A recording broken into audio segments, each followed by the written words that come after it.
Yo, what's up mga kaliwat? So sa araw na to meron tayong ginagawang kisame 9 square meter po ito. So siguro sa dinami-dami kong ginawang kisame, ito na siguro yung pinakamurang nagawa ko.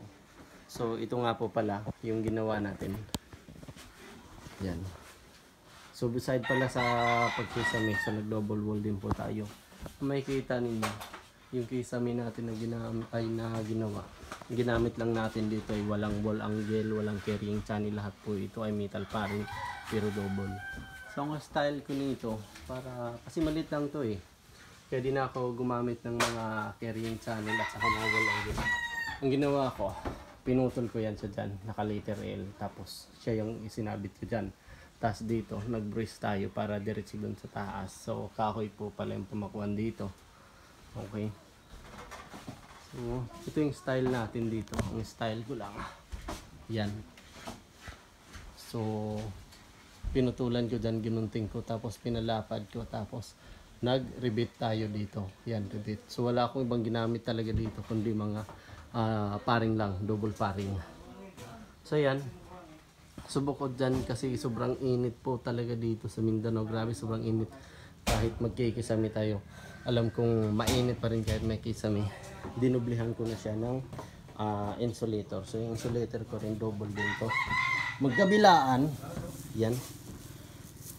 Kabilaan. So itong insulator, klase-klase din po ito. Magkaiba din po itong mga kapal nito. Okay. So yan, naka-double. Kabilaan. Meron kasi itong ano na to. Isa lang to. Itong makintab na to. Sa kabila wala. So pinili ko doble na. So mas maigi, piliin nyo na lang din yung doble. Ito, talagang effective to. Ito yung ginagamit ko talaga. So ito makikita ninyo sa part na to. Yan. Yan. Ganyan ang style ko. Yan po. Yan, yung pag-letterin ko. So kung paano ko siya ginawa dyan, ganun din po dun.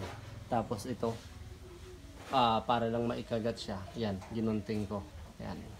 Tapos yung ginawa ko ng brace para dun sa taas, hawak niya para pag-load, yan, sobrang tibay, para pag-load niya hindi din babagsak agad.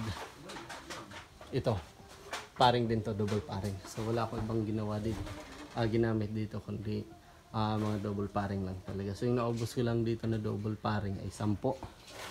Tapos ang mauubos nito na plywood ay 3.